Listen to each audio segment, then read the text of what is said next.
सदियों साल पुरानी कहानी है।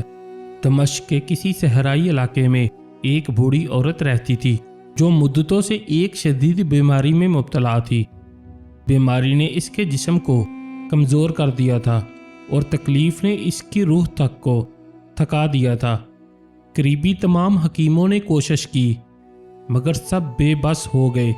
सिर्फ एक ही हकीम था जो इसकी बीमारी का इलाज कर सकता था, मगर वो बहुत दूर बगदाद के एक मशहूर शहर में रहता था। वहाँ तक पहुँचना नहायत मुश्किल था, ख़ास तौर पर एक बीमार और गरीब औरत के लिए। इस ज़माने में अगर आप समझना चाहे तो यूँ समझें कि जैसे कोई शख्स पाकिस्तान या इंडिया में किसी ख़तरनाक बीमारी में मुब्तला हो और इस बीमारी का वाहिद माहिर डॉक्टर सिर्फ अमेरिका में हो।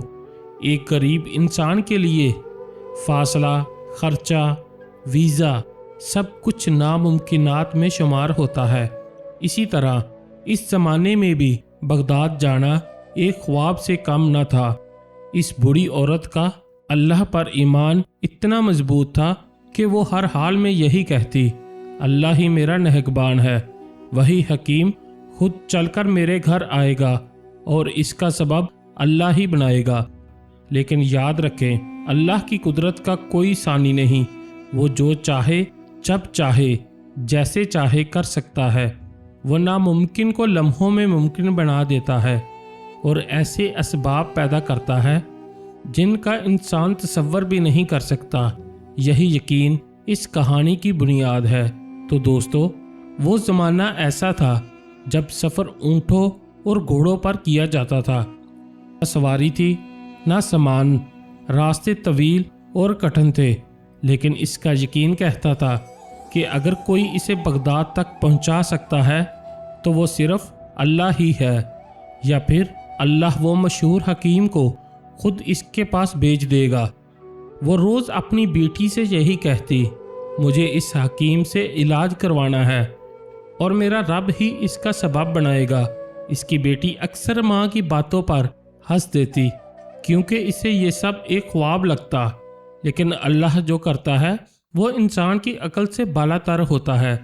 बूढ़ी औरत ने मोहल्ले के अमीर लोगों से मदद मांगी मगर कहीं से कोई मुस्बत जवाब ना मिला।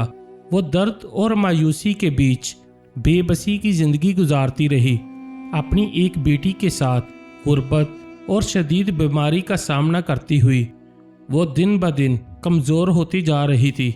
बीमारी इस हद तक बढ़ चुकी थी कि अब न इबादत की ताकत बाकी रही न खाने पीने की हिम्मत। कभी खाना खा लेती तो कभी सिर्फ पानी पर गुजारा करती।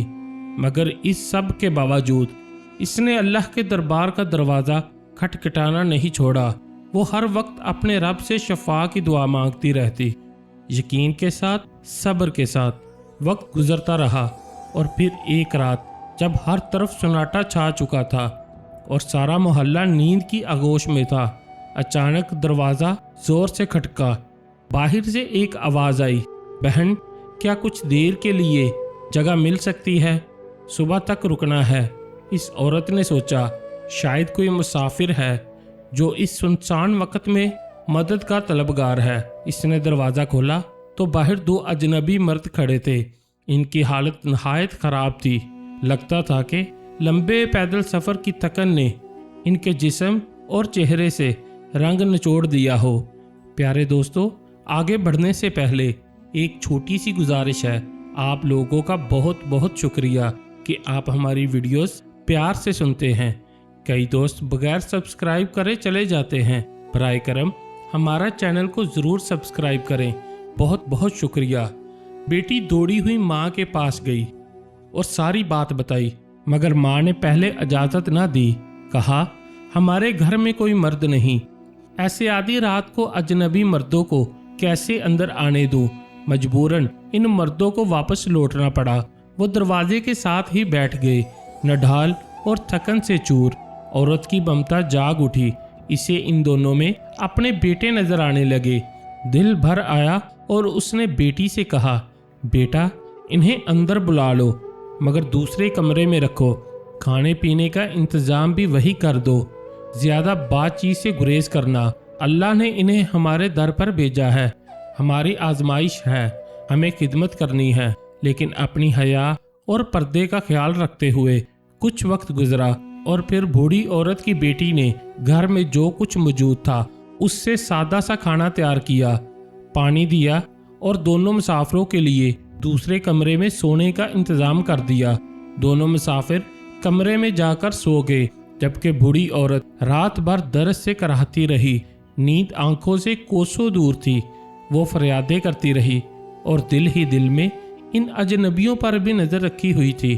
صبح کی اذان ہوئی، دونوں مسافر اٹھے، وضو کیا، نماز ادا کی اور جانے لگے۔ جاتے ہوئے وہ بوڑھی عورت سے دعائیں لے رہے تھے، مگر جب عورت نے ان کی عبادت اور پرہیزگاری دیکھی تو محبت سے روک لیا۔ بیٹا، ناشتہ کیے بغیر مت جاؤ، اللہ نے تمہیں ہمارے در پر بھیجا ہے۔ یہ سن کر دونوں آدمی رک گئے اور ان میں سے ایک نے نرمی سے پوچھا، اماں جی، آپ بیمار لگتی ہیں، کیا ہوا ہے آپ کو؟ کب سے پریشان ہیں؟ بوڑھی عورت نے دھیمے لہجے میں جواب دیا، بیٹا، یہ بیماری اللہ کی طرف سے ہے اور میں اس پر راضی ہوں۔ میرا نگہبان صرف میرا رب ہے۔ تقریباً 10 سال ہو گئے ہیں مجھے اس تکلیف میں جیتے ہوئے، لیکن آج تک مکمل علاج نہ کروا سکی۔ بیٹا، میرا نہ کوئی بیٹا ہے نہ بھائی، شوہر بھی 10 سال پہلے اللہ کو پیارے ہو گئے، بس میری ایک بیٹی ہے اور میرا اللہ ہے، وہی میرا سہارا ہے۔ بوڑھی عورت نے تھوڑا توقف کیا، پھر تکلیف بھری آواز میں بولی، بیٹا، بغداد میں ایک بہت مشہور حکیم ہے، سنا ہے کہ اس کے علاج سے کئی لوگ اللہ کے حکم سے شفا پا چکے ہیں۔ میں نے بھی اس کا نام سنا ہے، دل میں امید ہے کہ شاید میری بیماری بھی ٹھیک ہو جائے، لیکن بیٹا، میں مجبور ہوں، اتنی دور جانے کی نہ سکت ہے نہ وسائل۔ یہ سن کر دونوں مسافروں نے ایک دوسرے کو چونک کر دیکھا، جیسے وہ کچھ جانتے ہوں یا کسی حقیقت سے واقف ہوں۔ خاموشی سے عورت کی باتیں سنتے رہے۔ بوڑھی عورت نے آسمان کی طرف دیکھا اور ایک مدھم مسکراہٹ کے ساتھ بولی، بیٹا، میرا ایمان ہے کہ جس رب نے بیماری دی ہے وہی شفا بھی دے گا، دوا بھی وہی بھیجے گا۔ بندہ تو بس کوشش کرتا ہے اور جو میرے بس میں تھا وہ میں کر چکی، اب سب اسی رب کریم کے سپرد ہے۔ بالآخر ایک آدمی آگے بڑھا اور نرمی سے بولا، اماں جی، اگر میں یہ کہوں کہ اللہ نے آپ کی دعا قبول کر لی ہے تو آپ کو کیسا لگے گا؟ بوڑھی عورت نے حیرت سے اس کی طرف دیکھا اور دھیمی آواز میں کہا، کیا مطلب بیٹا؟ میں تو کچھ سمجھی نہیں۔ اس نے مسکرا کر جواب دیا، یہ دوسرے صاحب یہی بغداد کے مشہور حکیم ہیں اور اللہ نے ہی انہیں آپ کے لیے یہاں بھیجا ہے۔ ایک خاص جڑی بوٹی کے لیے دمشق آئے تھے۔ ہم دونوں گھوڑوں پر سفر کر رہے تھے۔ رات کو جب ٹھہرنے کا وقت آیا تو گھوڑے اچانک ڈر گئے اور ہمیں شہر سے بہت دور لے گئے۔ پھر راستے میں ہم دونوں گھوڑے سے گر گئے اور ساری رات اندھیرے میں بھٹکتے رہے۔ بہت سفر کے بعد آپ کا گھر قریب لگا اور ہم یہاں آ گئے۔ اللہ کی مرضی سے ہم آپ کے پاس پہنچے ہیں۔ اب انشاءاللہ آپ کا علاج ہوگا، آپ بالکل فکر نہ کریں۔ اماں جی، اللہ نے آپ کی فریاد سن لی ہے۔ یہ سب کچھ کوئی معمولی اتفاق نہیں، کیونکہ نہ میں آپ سے واقف ہوں نہ آپ ہم سے، بلکہ یہ سب رب کی رحمت کا اشارہ ہے۔ لہٰذا دونوں مسافروں نے ناشتہ کر لیا، پھر بوڑھی عورت کا مکمل چیک اپ کر لیا اور جاتے ہوئے ان میں سے ایک نے کہا، اماں جی، فکر نہ کریں، اب آپ کا علاج یہی گھر میں ہوگا۔ میں اپنے بیٹے کو بھیجوں گا، وہ آپ کو دوائی دے جائے گا۔ دوائی بھی وہی لائے گا جو صرف ہمارے پاس ہی دستیاب ہے۔ حتیٰ کہ بوڑھی عورت کے اخراجات کا خرچہ بھی حکیم نے اپنے ذمہ لے لیا۔ کچھ وقت گزرا، پھر واقع ایک نوجوان لڑکا دعا لے کر آیا۔ وہ حکیم کا بیٹا تھا۔ جب اس نوجوان نے بوڑھی عورت کی بیٹی کو دیکھا تو دل میں کچھ محسوس کیا۔ دراصل حکیم نے اسے دوائی دینے کے ساتھ بیوی کے لیے لڑکی دیکھنے کے ارادے سے بھیجا تھا، کیونکہ حکیم نے اسی رات کو لڑکی کی خدمت اور میزبانی دیکھی تو دل میں ہی اسے بہو بنانے کی نیت کر لی۔ جب حکیم کے بیٹے نے لڑکی کو دیکھا تو اسے بھی پسند آ گئی۔ حیا اور غیرت کا زمانہ تھا۔ لڑکا چپ چاپ چلا گیا اور بوڑھی عورت کو صرف اتنا اشارہ دیا کہ آپ کی بیٹی مجھے پسند ہے، تاکہ وہ کسی اور کو ہاں نہ کر دے۔ یوں बूढ़ी औरत से रिश्ता तय पाया और कुछ दिन बाद उस नेक सीरत लड़की की शादी बगदाद के मशहूर और मालदार हकीम के बेटे से हो गई। चंद ही दिनों के इलाज से बूढ़ी औरत भी सेहत याब हो गई। अब वो अपनी बेटी के साथ बगदाद में आराम और सुकून की जिंदगी गुजारने लगी। वो हर रोज अपनी बेटी को यही नसीहत करती, बेटी हमेशा अल्लाह पर कामल यकीन और पुख्ता भरोसा रखो। जो कुछ होता है अल्लाह के हुक्म से होता है, इसके सिवा कोई कुछ नहीं कर सकता। जब भी किसी से उम्मीद लगाओ तो दिल से अल्लाह के दरबार में रो लो, वो सब कुछ सुनने वाला है। मैं एक बेबस, बीमार, गरीब, बूढ़ी औरत थी, किसी काबिल न थी, लेकिन अल्लाह ने मुझे इज्जत दी, सेहत दी और खुशी दी, क्योंकि वो सिर्फ इखलास देखता है। तो प्यारे दोस्तों, इस कहानी से हमें एक अहम सबक ये मिलता है कि मुश्किल चाहे कोई भी हो, दिल से और इखलास के साथ सिर्फ अल्लाह को पुकारो। वही सुनने वाला है, वही देखने वाला है और वही हर मसले का बेहतरीन हल रखता है।